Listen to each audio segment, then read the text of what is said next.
आप लोग का स्वागत है आज के इस नई वीडियो में। इस वीडियो में हम क्लास 10th हिस्ट्री का सेकेंड लेक्चर है, जो कि फर्स्ट लेसन का सेकेंड लेक्चर है। और इससे पहले वाला वीडियो अगर आप नहीं देखे हैं तो मेरे चैनल पे अपलोड है, आप जाके देख सकते हैं। जो कि एक लेक्चर कराए हैं जिसमें हम इस चैप्टर के बारे में इम्पोर्टेंट पॉइंट को कवर किए हैं। तो आज उसका ऑब्जेक्टिव है, अगर आप नहीं देखे तो वीडियो जाके देख लीजिए, या हम उस वीडियो का लिंक डिस्क्रिप्शन बॉक्स में दे देंगे, तो आप वहाँ से भी देख सकते हैं। तो देखिए, फर्स्ट नंबर क्वेश्चन कर रहा है, गैरिबाल्डी पेशे से क्या था, यानी पेशे उसका प्रोफेशन पूछ रहा है, यानी तो वो क्या था। तो याद रखिएगा, वो पेशे से नाविक था, याद रखिएगा। उसके बाद दूसरा नंबर क्वेश्चन है, इटली एवं जर्मनी, जो कि दोनों एक क्या है, देश है। इटली एवं जर्मनी वर्तमान में किस महादेश महादेश के अंतर्गत आते हैं। तो याद रखिएगा, ये किसके अंतर्गत आते हैं, तो हमेशा याद रखिएगा ऑप्शन नंबर सी हो जाएगा, यूरोप के अंतर्गत आते हैं। उसके बाद है मेजनी का संबंध। मेजनी का संबंध किस संगठन से था, तो कर्बो नरी से था। याद रखिएगा, मेजनी का संबंध कर्बो नरी से था। 4 नंबर क्वेश्चन है, इटली एवं जर्मनी एक एकीकरण के विरुद्ध निम्न में से क्या था। आप लोग को याद ही होगा, ऑस्ट्रिया विरोध में था।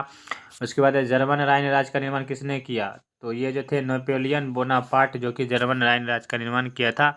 उसके बाद क्वेश्चन नंबर 6, तो काउंट काबूर को विक्टर एमोले ने किस पद पर नियुक्त किया, तो ये किए थे प्रधानमंत्री पे। तो यहाँ पे एक नया क्वेश्चन आप याद बताइए, आप लोग को बताए हैं फर्स्ट चैप्टर में, फर्स्ट वीडियो में, काबूर की मृत्यु कब हुई, ये बताइए हमको। अगर आप जानते हैं, अगर पढ़े होंगे ईमानदारी से वीडियो को, तो आप ज़रूर कमेंट कीजिएगा, नहीं तो हम वीडियो के लास्ट में इसका आंसर बताएंगे। उसके बाद है क्वेश्चन नंबर 7, परसा राज्य द्वारा स्थापित जालवेरिन एक संस्था थी। परसा जो एक राज्य है द्वारा स्थापित जालवेरिन कैसी संस्था थी, तो याद रखिएगा, इसका जो जगह ये व्यापारियों की थी। Right answer option number B हो जाएंगे। उसके बाद है क्वेश्चन नंबर 8, 1829 की एंड्रियानोपल की संधि। याद रख लीजिएगा, ऐसे 2 क्वेश्चन बनता है। एंड्रियानोपल की संधि 1829 में हुआ था। कि संधि किस देश के साथ हुई थी, ये आप देश में पूछ रहा है। तो एंड्रियानोपल की संधि 1829 में हुए थे, तो ये तुर्की के साथ हुआ था। 2 क्वेश्चन इसमें है, कब हुआ था, तो 1829 में, किस देश के साथ, तो तुर्की के साथ। फ्रैंकफर्ट की संधि, इसके हम बताए कल वाला वीडियो में, ये है 10 मई 1871 ईस्वी को। Right answer option number D हो जाएंगे। तो 9 का क्वेश्चन नंबर 9 का right answer option number D. 10 number है, रक्त एवं लोह की नीति का अवलंबन किसने किया। रक्त एवं लोह की नीति का नारा या अवलंबन किसने किया, अगर पूछेगा तो आप मार जाइएगा बिस्मार्क। बिस्मार्क होगा, यहाँ पर गलती लिखा हुआ है, बिस्मार्क ऐसे होगा। उसके बाद है क्वेश्चन नंबर 11, यूरोप वासियों के लिए किस देश का साहित्य एवं ज्ञान विज्ञान प्रेरणा स्रोत रहा।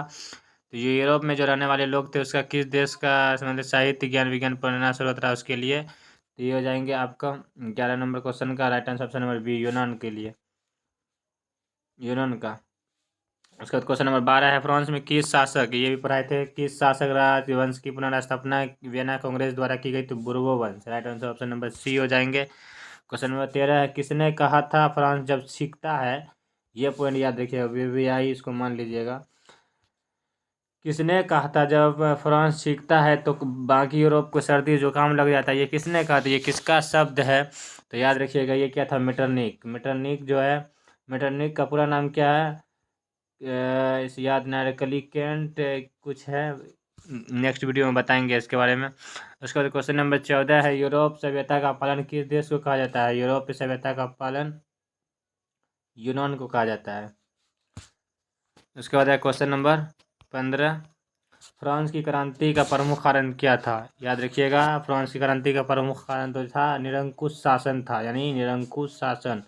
उसका क्वेश्चन नंबर 16, किस देश को यूरोप का मरीज कहा जाता है, तो याद रखिएगा, ये भी बहुत बार एग्जाम में पूछा है, तुर्की को कहा जाता है। क्वेश्चन नंबर 17, इटली की किरण के मसीहा, यानी मसीहा इटली की किरण में कौन सा था, तो याद रखिएगा, काबूल भी था, इसमें गैरिबाल्डी भी था, तो इसका कौन सा आ जाएगा, इसका मेजनी है। इटली के एकीकरण का मसीहा पूछ रहा है, अगर योगदान तो सभी का था, योगदान काबूल का भी था, गैरिबाल्डी का था, यानी मसीहा, यानी जो इसमें ज़्यादा तत्व उसमें के लिए लड़े हैं, तो मेजनी लड़े थे।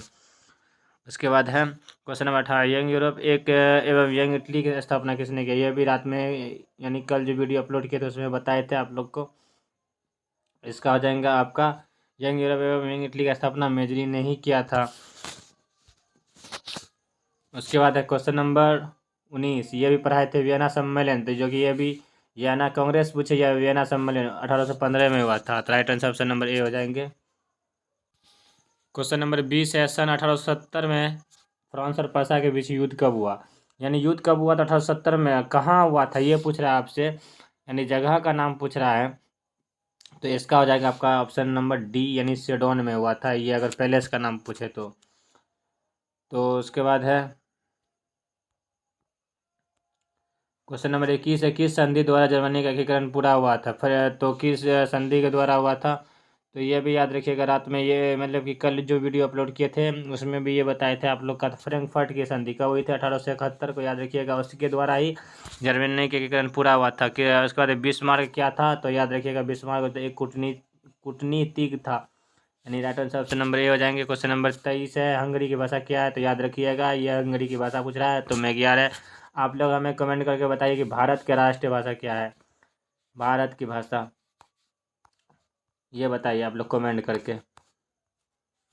उसके बाद क्वेश्चन नंबर है 24, फ्रांस में नेपोलियन संहिता किस वर्ष लागू की गई, तो इसका हो जाएगा right answer option number C, 1815 में।